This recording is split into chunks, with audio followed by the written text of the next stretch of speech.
Al-Fatihah.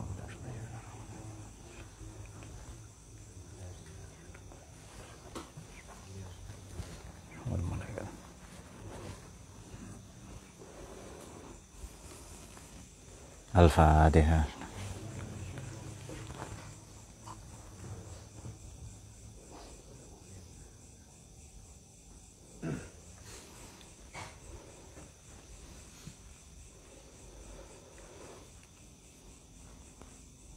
Bismillah ala kulil bidayat, alhamdulillah allazi bi ni'matihi tatimmus sholihat. Salatu wassalamu ala habibina wa syafi'ina wa qurrati a'yunina Muhammadin sayyidis sadat wa ala alihi wa ashabihi nujumin nayyirat amma ba'd. Mula-mula saya ucapkan terima kasih kepada semua yang membaca tadi, yang berusaha belajar ya, terutama dayat ya. Meskipun nanti berikutnya bisa teman-teman yang lain membaca juga. Maman, Aufa ya yang sudah bisa, Bahri juga, Hafiz membaca juga bisa kan ya, belajar membaca. Baik, Bismillahirrahmanirrahim. Di sini ada ayat wa huwallazi ahyakum tsumma yumiitukum tsumma yuhyikum, betul itu ya? Kemudian innal insana lakafur. Sebelumnya kita membaca alam taro annallaha sakhkhara lakum. Kemudian likulli ummatin ja'alna mansakan hum nasikuhu fala yunazi'unnaka fil amri wad'u ila rabbika innaka la'ala hudam mustaqim. Kadang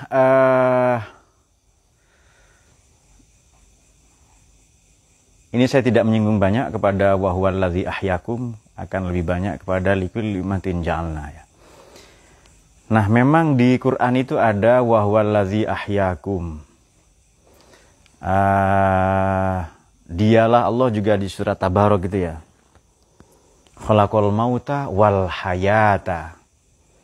Jadi Allah jadikan mati dulu lalu hidup ya. Di sini Allah hidupkan yang tadinya mati, yang sebelumnya mati. Tsumma yumitukum tsumma yuhyikum. Ada dua hidup di sini. Innal insana lakafur. Ini menarik, saya singgung sedikit saja pada ayat 66. Ini ada yang katakan hadis dari Kanjeng Nabi ya sallallahu alaihi wasallam. Ada yang katakan ini pernyataan Sidina Ali karramallahu wajhahu radhiyallahu an. Ada yang menyatakan ini pernyataan imam, salah seorang sufi besar, yakni Imam Sahal Tustari, At-Tustari. Kalimat itu berbunyi begini, ini pasti populer dan teman-teman sangat tahu, terutama dalam kajian tasawuf. Manusia itu tidur. An-nasu niyamun. Wa idza matu intabahu. Kalau mati, bangkitlah mereka. Itu dia. Jadi manusia itu tidur. Begitu mati, nanti bangkit. Ini ada yang katakan hadis, ini saya sebutkan 3 riwayatnya ya, hadis. Ada yang katakan ini pernyataan Sidina Ali, ada juga yang menyatakan ini pernyataan Imam Sahal Tustari. At-Tustari ini seorang tabi'in ya, sufi besar. Rahimahullah radhiyallahu anhu. Baik. Redaksi itu berbunyi manusia itu mati. Begitu manusia itu tertidur, menjalani hidup ini loh ya. Begitu mati nanti dia terbangun. Ini selaras dengan paralel dengan apa yang dinyatakan seorang filosof dalam filsafat timur kita singgung, yakni Chuangzi atau dibaca Chuangzi. Laozi ada yang baca Laozi ya. Cheng Hu ada yang baca orang sana membaca Cheng Hu itu. Aku bermimpi menjadi kupu-kupu, katanya Chuangzi itu ya. Aku bermimpi menjadi kupu-kupu. Ketika bangun sadarlah aku bahwa aku bukan kupu-kupu. Apakah aku bermimpi kupu-kupu atau akulah kupu-kupu yang bermimpi tentang manusia? Dua-duanya sulit dibedakan. Oke, jadi hidup itu kadang seperti mimpi. Seperti kita tidur. Jadi kalau saya tidur bermimpi akan ada mobil yang menerjang saya, maka saya menghindarinya. Berdasarkan terapan-terapan atau logika yang lazim dijalani oleh orang hidup. Ya, menghindar dari mobil, ada pohon tumbang atau tiba-tiba ada genderuwo mau mengecup dayat. Dia menghindar sebisa mungkin ya. Kalau genderuwo tidak, dia mendekati itu ya. Baik. Seolah-olah dia mengalami betul. Makanya ini betul ya, nanti di Islam itu ada Imam Al-Ghazali, di Barat ada René Descartes atau Renatus Cartesius. Jadi ada gelas berisi air setengah, dicelupkanlah pensil, seolah-olah pensil ini bengkok, padahal tidak ya, itu pembiasan. Kemudian kalau Dayat mencelupkan yang lain, buka dulu resletingnya, dia celupkan yang lain. Nah, tidak terima, kadang dia masuk ke dalam gelas itu, ke dalam air. Jadi ini kok memendek, kan ada kelihatan pendek kan di dalam air biasanya. Apanya Nur? Pensil tadi itu loh, pensil ya, kelihatan pendek, maka dia. Oke. Demikianlah hidup. Makanya untuk sampai kepada pemaknaan itu banyak ulama. Salah satu nama besar adalah Sayyidina Syekh Abdul Qadir Jilani radhiyallahu anhu. Beliau menganjurkan jalan untuk sampai kepada mahabbatullah, salah satunya adalah uzlah. Nah, Anda kalian ini di pondok uzlah. Orang itu kalau uzlah punya sikap kritis nanti. Jadi uzlah dari istri ya di kamar 2/3 malam. Pak, saya kan dekat mall ini. Saya uzlahnya di kamar saja. Ya di kamar.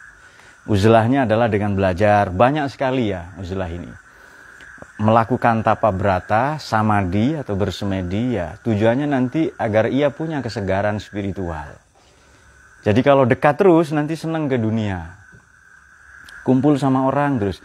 Dan jangan dikira, ini kata Syekh Abdul Qadir Jilani ya radhiyallahu anhu. Jangan dikira dengan uzlah itu orang lantas padam, tidak. Justru sinar spiritualitasnya semakin benderang. Banyak sekali itu. Jadi para wali ya dulu uzlahnya di gua. Nabi kita pun mengajarkan itu, berkholwat ya, menyepi, menyendiri ya. Agar ia punya kedalaman spiritual, punya kedalaman ketinggian nilai-nilai spiritual ya. Dia mereenergize spiritualitas mereka supaya tidak ketemu orang terus.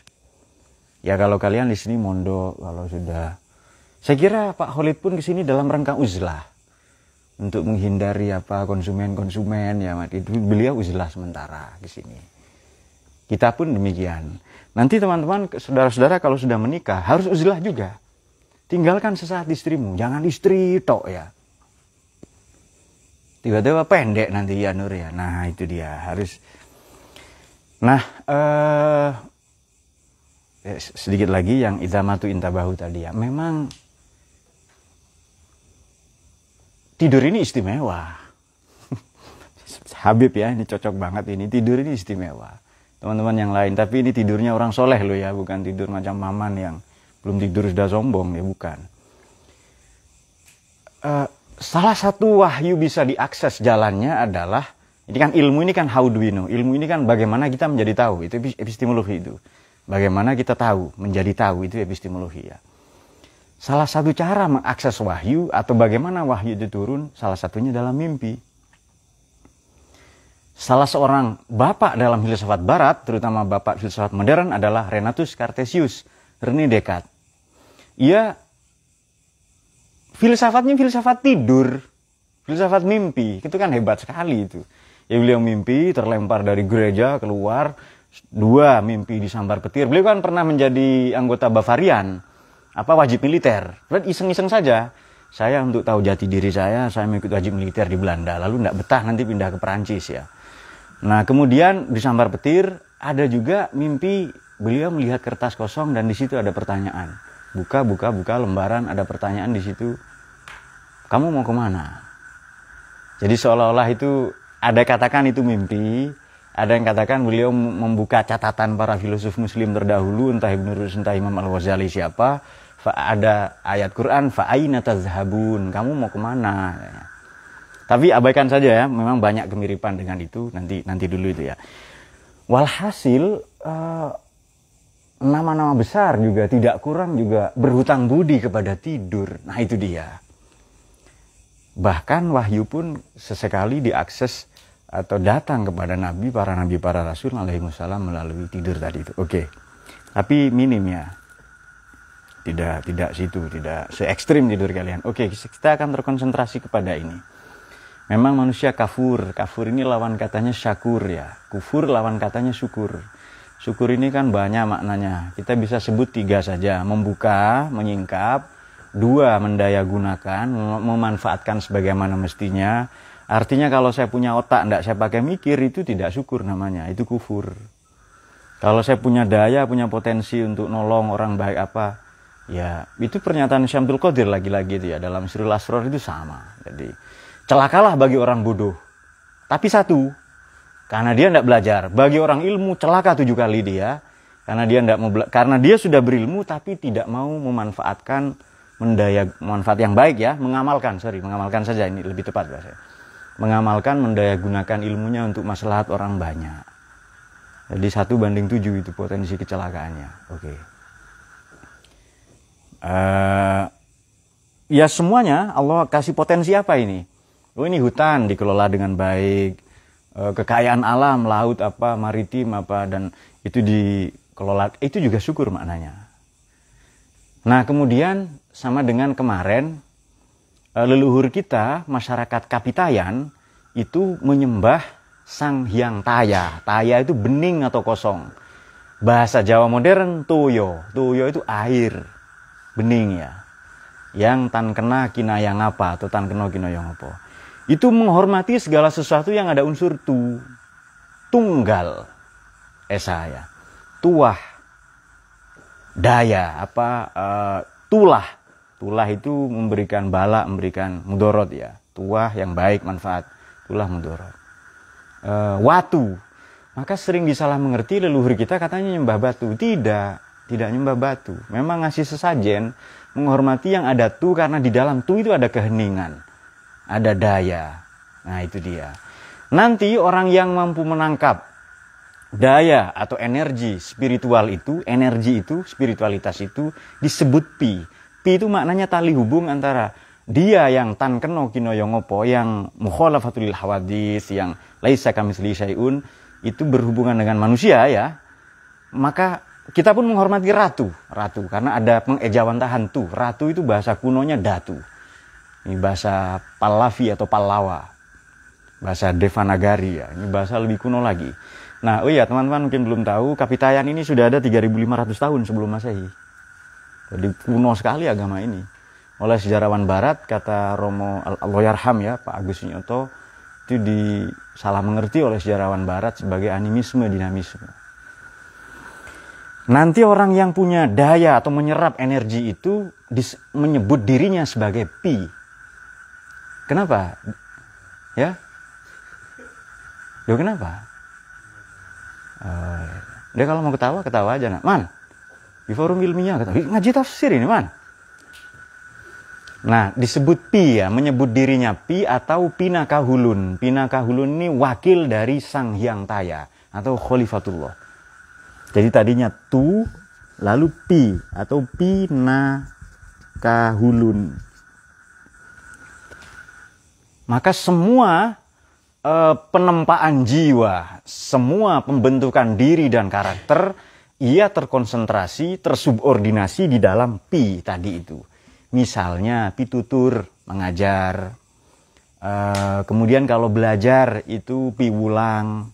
Kalau ketemu seperti Habib, ketemu calon jodohnya pinanggih ya. Kepanggih itu pinanggih itu. Kemudian piharsa, bahasa Sunda sama ini, mendengar. Kemudian pidato ya, belajar bicara dan seterusnya. Dan banyak lagi ya, itu bisa dicari lagi itu. Oke, baik. Likulli ummatin ja'alna mansakan, saya akan membaca ini dalam konteks, salah satu cara sekarang sudah populer ya, memahami Quran adalah tafsir maqasidi. Tafsir maqasidi menafsirkan Quran dengan pendekatan maqasidus syariah. Nah, sedikit akan kita singgung, mungkin agak teknis bahasanya bagi sementara yang lain sudah tahu. Likulli ummatin, ini di surat ini pun sama, diulang 2 kali. Ayat 30 berapa itu ada, Bismillahirrahmanirrahim, likulli ummatin ja'alna mansakan, 34, liyadhkuru smallahi ala ma razaqahum mim bahimatil an'am, fa ilahukum ilahu wahidilah, akhiril ayat ya. Ada 6 ayat di dalam Quran, likulli ummatin begini ini, tetapi konteksnya 4 saja. 1 likulli ummatin rasul. 2 likulli ummatin ajal. 3 likulli ummatin amal. Kemudian likulli ummatin mansakan. Berarti ada 4 ya, disinggung itu. Kalau secara umum likulli ummatin 6 di Quran, nanti periksa. Tapi konteksnya ada 4. Nomor 1 likulli ummatin mansakan, jalna mansakan. 2 likulli ummatin rasul. Likulli ummatin ajal, ini juga diulang beberapa kali di Quran. 1 lagi likulli ummatin amal. Kalau qaumin hanya 1 kali. Likulli qaumin had, setiap umat ada had, pemberi petunjuk, penganjur kesalehan. Oke, jadi konteksnya apa tadi? Ada likulli ummatin, ada nomor 1 mansakan. Rasul dulu ya, Rasul dulu. Nomor 2 likulli ummatin mansakan. Nomor 3 ajal. Wa idza ajal la yastakhiruna sa'atan wala, yang gitu itu loh. Ada likulli ummatin amal, amalakum. Dan kepada Allah nanti marji'ukum, mereka dikembalikan. Berarti yang keempat likulli ummatin amal. Baik. Nah, maqasidus syariah ini 5, tetapi nanti kelak bercabang menjadi 7. Maknanya 5 tetap, tapi yang 1 nanti dipecah lagi jadi 2. Nomor 1 adalah hifzuddin. Syariat itu menjaga agama. Maka kalau likulli ummatin rasul, setiap bangsa ada rasul, jelas di Nusantara ada rasul. Ayat yang lain, laqad ba'atsna min kulli ummatin rasulan. Pada setiap umat, bangsa, suku bangsa ada rasul. Sudah pasti di sini ada utusan dulu, yang kita tidak tahu yang mana. Sebutannya apa entah itu. Mungkin bukan jelas ya, bukan bahasa Arab itu. Mungkin bahasa kuno yang kita tidak tahu. Belum kita mengaksesnya ke sana ya. Tapi yang jelas, para wali, khususnya wali Sanga, wali Songo itu hanya meneruskan bangunan saja, pondasi tauhidnya sudah ada. Baik, kemudian hifduddin. Ini di Sajaratul Ma'arif disinggung sedikit tentang ini ya. Oke, hifduddin, menjaga agama atau segala hal yang tersubordinasi di dalam agama, namanya mazhab. Subordinasi apa? Cari sendiri di kamus. Segala hal yang tersubordinasi, ini bahasa anak zaman sekarang, ngesup. Ini masih ngesup ke dalam ya. Tersubordinasi di dalam agama, apa itu? Mazhab. Maka salah satu makna hifduddin adalah menjaga kebebasan beragama dan maupun bermazhab. Bermazhab berarti toleransi internal. Beragama, sesama agama, penganut agama, toleransi kita eksternal ya. Nah sekarang kita toleransi keluar saja kepada yang beda agama. Tapi kepada sesama agama yang mazhabnya berbeda-beda, kadang kita menyalah-nyalahkan atau apa. Ini kritiknya Jean-Paul Sartre untuk kita yang hidup zaman sekarang. Kita lebih senang mendengar eko apa itu? Pantulan itu loh. Nah, masih ingat cerita ini kan ya? Saya pernah menulis dan atau menyampaikan di banyak kesempatan ya, di video-video, cari sendiri, Goa Sokrates. Jadi teman-teman masih ingat ya? Tulisan saya entah di Kondom Gergaji, entah di mana itu, pokoknya ada, saya pernah menulis Goa Sokrates. Baik. Ya, kita lebih senang mendengar pantulan kita saja, sehubungan dengan hifduddin tadi. Kita lebih senang mendengar pantulan kita saja. Apa itu? Ya, ustadz yang cocok adalah ustadz yang sesuai dengan visi saya. Modelnya seperti ini, ajaran ceramah-ceramahnya A, B, C begini. Kita belum siap mendengar kebenaran dari penceramah lain, mazhab lain, umat lain, bangsa lain atau agama lain, suku bangsa lain kadang, kebudayaan lain ya. Kita lebih senang mendengar eko. Jadi bukan truth, bukan kebenaran itu sendiri. Ini kritik untuk kita yang senang post-truth, senang zaman sekarang, senang macam-macam ya. Kenapa? Kenapa kita lebih senang? Jadi begini, saya membaca ini pengajian, itu yang memantul, pantulan. Eko itu kan pantulan. Yang cocok dengan pantulan saya. Maknanya apa? Ya sebenarnya saya minta legitimasi saja. Ini ceramah ustadz ini cocok dengan standar nafsu saya, lalu diikuti ceramah itu. Nah maknanya itu. Padahal sikap kita sebagai ilmuwan atau para pembelajar yang hakiki, kok tidak ada yang amin ya nyebut ilmuwan ya. Memang banyak tidak layak di sini jadi ilmuwan. Maka seharusnya kita dengar semua kalangan, semua agama. Tapi kalau kita sudah punya fondasi yang kuat ya, tapi saya kira kita sudah cukup lah. Ya, syariat, Islam, iman dan ihsan kita saya kira sudah cukup ya. Beberapa yang belum ya belum. Seharusnya kita mendengar kebenaran itu sendiri, bukan pantulannya. Jadi ceramah yang kita dengar, kuliah yang kita ikuti, sekolah atau apa, itu yang cocok dengan kita saja. Kita hanya lebih senang mendengar eko ya. Saya pernah ngasih kuliah tentang pacarnya ini. Insya Allah di kanal YouTube saya ada ya. Yang Simon de Beauvoir ya. Itu pacar gelapnya. Ada surat-suratnya ini. Jadi Sartre itu kalau memanggil pacarnya itu, wahai gadis kecilku. Aku mencintaimu justru ketika perhatianku tercurah kepada yang lain. Maknanya dia selingkuh itu saja. Gitu ya. Malam ini aku mencintaimu dengan cara yang belum kamu mengerti. Mau terserah aku lah mencintaimu bagaimana. Nah, begitu-begitulah pokoknya. Itu tidak usah dipahami aneh-aneh. Oke, kita teruskan sedikit. Maqasidus syariah itu kan ada hifdzuddin. Artinya apa? Segala bentuk yang merusak agama terlarang dalam agama. Tidak sholat. Ya banyak yang merusak agama itu. Ya. Kemudian hifdzul akal. Segala sesuatu yang merusak akal terlarang dalam agama. Lalu hifdzun nafas, menjaga jiwa. Yang merusak jiwa, hak hidup, hak asasi manusia terlarang juga. Bahkan yang merusak jiwa, salah satunya yang merusak kehidupan. Nafas ini al-haya, yang merusak kehidupan kita adalah hifdzul bi'ah, menjaga ekosistem. Di input ya, dimasukkan. Bahkan sebagian ulama kontemporer seperti Muhammad Al-Ghazali, Yusuf Qaradawi misalnya, dan beberapa nama yang lain menyebut hifdzun nafas ini pertama. Ya hidup dulu, sehat dulu, baru dia bisa ibadah nanti. Baru ada manasik, ada mansak tadi itu. Oke, kemudian hifdzul mal, menjaga hak milik, harta benda ya dan sebagainya. Bukan hanya dari maling tapi zakat, sedekah, infak dan sebagainya. Lalu hifdzun nasl, menjaga generasi. Maka segala apa yang merusak generasi ya semua apa saja itu. Ya narkoba, ya pergaulan bebas apa semua terlarang. Oke. Likulli ummatin ja'alna mansakan. Mansakan cara beribadah syariat. Nah, mansakan ini kalau teman-teman mengakses salah satunya tafsir Al-Mawardi ada 4. Mungkin disinggung oleh Habib tadi ya. Salah satunya haji. Salah satunya ibadah secara umum. Salah satunya penyembelihan tadi itu ya. Nah, oleh karena itu, karena setiap bangsa punya tata cara ibadahnya, bahkan pernyataan siapa Maulana Rumi itu, beliau tidak mau menghina, menghujat penganut agama lain, tempat ibadah yang juga sama penganutnya juga. Kenapa? Karena di sana disebut liyadzkurusmallah. Di sana disebut asma Allah itu. Bahwa caranya salah itu hal lain, tapi di sana dia mengagungkan Tuhan. Dan itu di ayat Quran juga sebenarnya ada. Oke. Likulli ummatin ja'alna mansakan hum nasikuhu.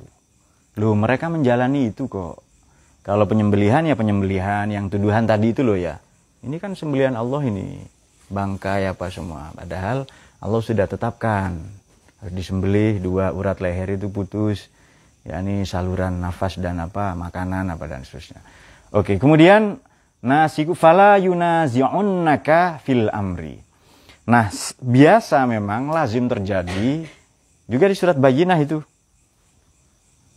Hatta ta'tiyahumul bayyinah ya. Rasulullah SAW.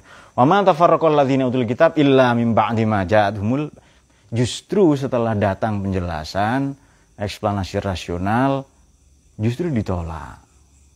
Kita pernah menyinggung pernyataan Imam Ibnu Hajar al-Asqalani ya, bahwa para nabi, para rasul ini memang semuanya indah perangainya, akhlaknya ya, realitas fisiknya, korpus tubuhnya, anatomi fisiknya yang gambaran fi ahsani takwim betul ya, jamalul wajah. Tapi spesifik nabi kita tidak hanya itu, juga jamalul akal. Akalnya ini, pandangannya, penjelasannya gampang diterima, diterima oleh kita. Sama dengan begini. Ini kan yang dimasukkan ke air tadi bengkok, ya kan? Bengkok. Tapi akal kita mengatakan tidak bengkok. Nah itu dia. Jadi betul lah kalau ada sabdanya bahwa ad-dinu aklun ya. Agama ini rasionalitas. Faladina liman la aklalahu. Orang yang belum atau tidak atau sementara cuti dari pendaya gunaan akalnya, maka ya baginya tidak ada beban agama. Ini kalau tidak salah ada di bukunya Gus Dur itu yang Tuhan tidak perlu dibela, itu yang soal toa, kan ribut-ribut toa ya. Itu saya ingat yang kemarin ribut-ribut toa itu Gus Dur sudah lama nulis. Tuhan tidak perlu dibela ini tulisan tahun 70 sampai 80-an. Ya macam-macam ya, ada Piala Eropa, ada Piala Dunia tulisannya di sana. Salah satunya tentang pengeras suara ya.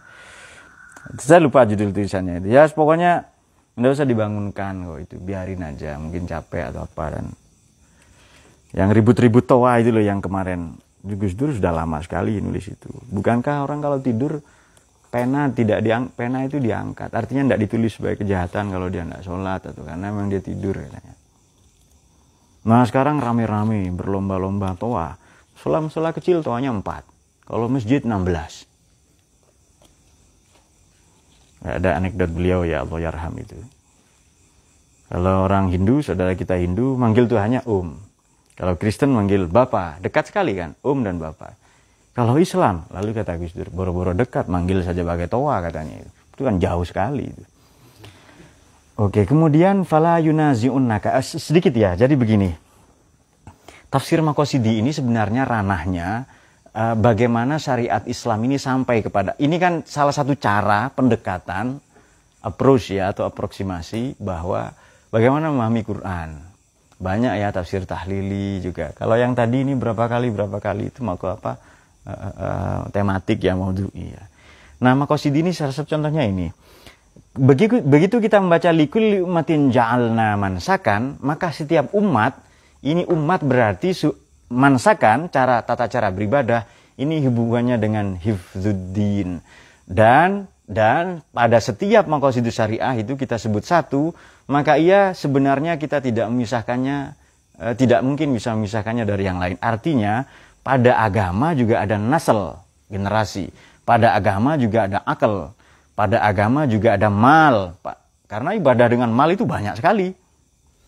Ya haji, ya zakat itu kan dengan mal semua itu. Pada agama juga ada nafas, keselamatan jiwa dan lain-lain. Makanya kemarin kita umat Islam ini, kenapa Islam bisa diterima? Di samping ia sebagai nilai, kita umat Islam ini punya hak untuk menganulir. Meringankan hukum atau menganulirnya sama sekali. Loh, haji wajib, sudah mau berangkat, begitu ada corona, jadi tidak wajib. Karena hifdzun nafas lebih wajib, itu dia. Jalankan agama, tapi menjaga agama wajib, tapi nyawanya terancam. Maka gugur kewajiban itu. Atau ditunda lah ya. Jadi setiap kita punya hak veto, memveto ya, meringankan, mereduksi, atau menganulir hukum sama sekali. Ini wudhu wajib. Kenapa? Karena saya mau baca Quran, mau tawaf, mau sholat, wajib wudhu itu. Tapi karena di kaki ini ada borok setelah bikin SIM ya, yang kalau kena air ini tambah parah, maka tidak wajib itu. Cukup diganti apa, Bahri? Jawab, Bahri.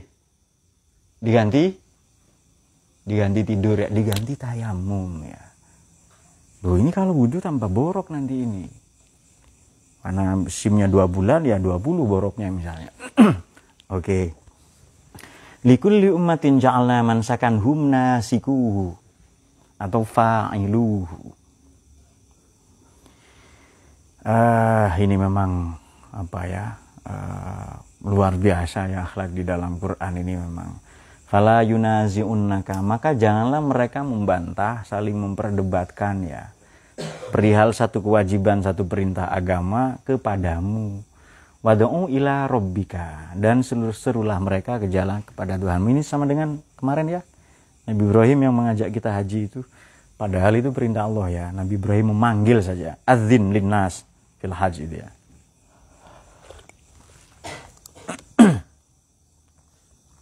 Innaka la'ala hudam mustaqim, mudah-mudahan di atas petunjukan. Oke, satu lagi. Kalau ini juga berhubungan dengan likulli ummatin rasul, likulli ummatin amal. Seolah-olah begini. Bahwa pada agama-agama ini ada tahrif, ada penyimpangan, penyelewengan, itu hal lain ya. Tapi yang jelas Kita ini masyarakat yang heterogen. Tidak homogen, kita heterogen. Banyak sekali umat, mazhab, banyak sekali di kita itu. Nah, di masyarakat yang homogen saja tidak bisa dipaksakan kok, apalagi yang heterogen. Nah, teman-teman jangan menduga bahwa sekarang ini banyak.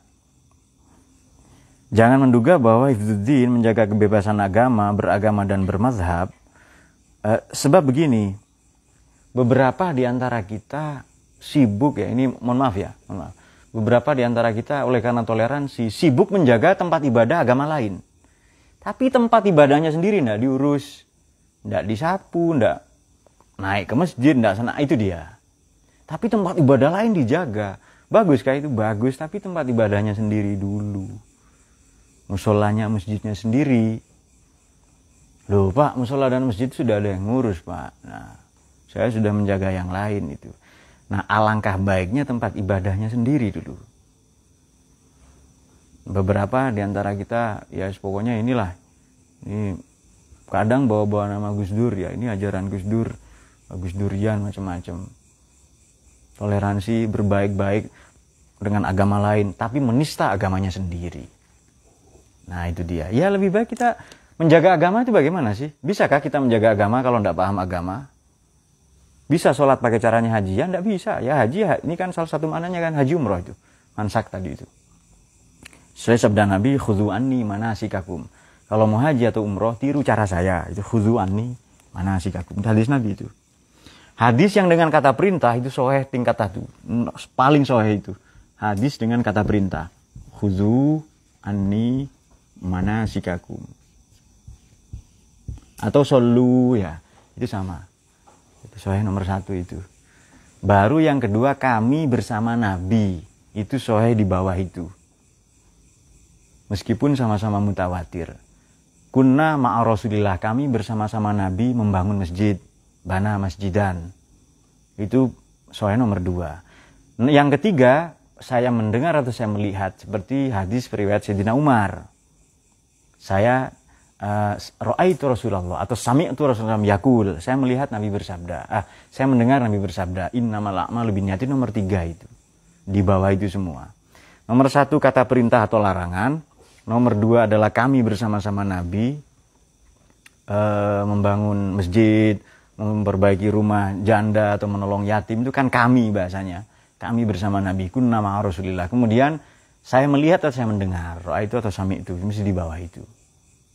Jadi kata perintah biasanya berhubungan dengan syariat.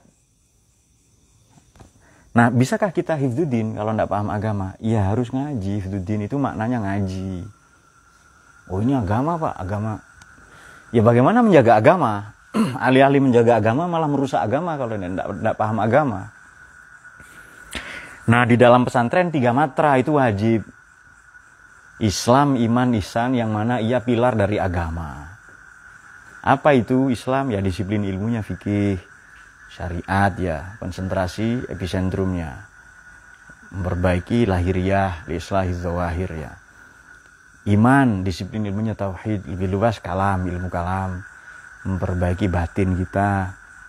Ihsan itu tasawuf, ranahnya akhlak ya. Dan itu wajib itu di dalam, saya kira di semua pesantren itu sama. 3 matra itu tidak bisa dilepas. Artinya tidak berislam ya kalau tidak beriman, tidak beriman ya kalau tidak berisan, dan demikian seterusnya.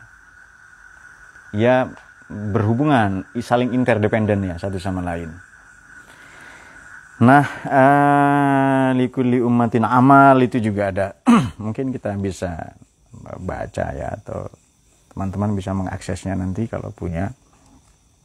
Ada lagi likulli ummatin ajal. Fa idza jaa ajaluhum la yastakhiruna sa'atan wa la yastaqdimun. Likulli ummatin rasul, ini surat Yunus 47. Fa idza jaa rasuluhum, kalau datang utusan mereka, qudiya bainahum, diputuskanlah urusan di antara mereka bil qist. Qist ini di atas adil ya, win-win solution. Allah itu salah satunya muqsit ya. Jadi bukan hanya adil, tapi keadilan, kadang diartikan adil, tapi yang tidak mencederai kedua belah pihak. Diputuskan dengan putusan yang paling proporsional. Wahum la yuzlamun, mereka tidak dizalimi. Likulli ummatin ajal sama mansakan tadi itu 2 kali ya. Ada juga amal. Likulli ummatin amalahum summa ila rabbihim marji'uhum fa yunabbi'uhum bima kanu ya'maluna. Nah, jadi ayat-ayat Quran ditarik korelasinya dengan, kalau di sini di mana Syekh Wahbah Zuhaili Al-Munir itu dengan fiqhul hayah ya, dengan makna hidup lah. Banyak ulama sekarang kesana ya menafsirkan Quran itu. Jadi memaknai Quran, mendekati Quran, berusaha belajar memahami Quran dengan pendekatan maqasidus syariah tadi. Jika demikian, anggapan-anggapan, tuduhan-tuduhan bahwa dengan membela syariat atau orang dianggap kuno itu salah besar. Itu salah besar itu. Nah ini biasa ada pada pembelajar tingkat pertama, begitu mempelajari dia mengabaikan disiplin yang lain, kadang menista disiplin-disiplin yang lain. Waduh, ini kalau kita ngaji fikih terus ketinggalan zaman. Tidak. Ini kalau ngaji tauhid terus, kapan ini belajar yang lain? Kapan? Ini ketinggalan zaman kita. Ya dibagi saja waktunya. Kan banyak tuduhan bahwa ya kolot lah dianggap apa. Padahal makna fikih ini hebat sekali maknanya. Pemahaman yang mendalam ya. Atau kepakaran. Expertise sebenarnya. Wad'u ila rabbika. Nah, diajak. Jadi ya haji kemarin kan ya. Jadi ya semua umat punya cara hajinya seperti tadi disinggung dalam tafsir Al-Alusi atau Imam Al-Biqai ya. Ya setiap umat ada cara hajinya memang itu. Artinya haji ini perintah yang sangat populer. Kewajiban agama yang sudah sangat populer, dikenal di mana-mana. Dan banyak sekali kemiripan. Kalau dicari ya dengan agama Hindu banyak sekali. Mungkin demikian sedikit ya. Jadi tafsir maqasidus syariah, ayat-ayat seperti ini mengindikasikan sekurang-kurangnya 2 hal. Satu, tidak mungkin kita, Al-Quran ini didorong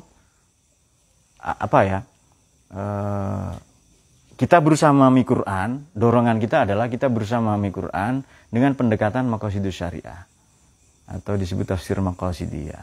Apa itu? Menjaga agama, akal, nasl, generasi keturunan, kemudian menjaga harta benda, hak hidup ya, jiwa.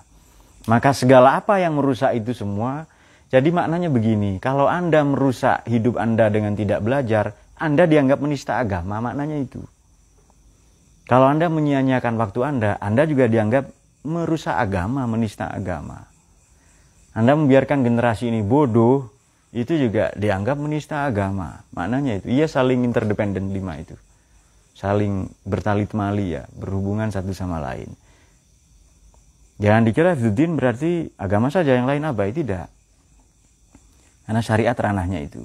Silakan baca saja, semua perintah agama pasti ranahnya itu. Dan mudah memahaminya, apapun yang merusak tadi itu terlarang oleh agama. Merusak akal, merusak generasi, merusak harta, melakukan pemborosan sumber daya, macam-macam, itu juga pasti terlarang oleh agama. Dan kalau dicari banyak, dalilnya itu banyak sekali. Nah, ini mempertegas. Satu. Yang kedua, ayat-ayat seperti ini mempertegas bahwa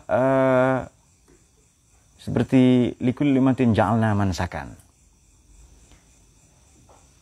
Toleransi kita, penghargaan kita, bukan lulu kepada mereka yang berbeda agama, tapi juga seharusnya kepada yang berbeda mazhab.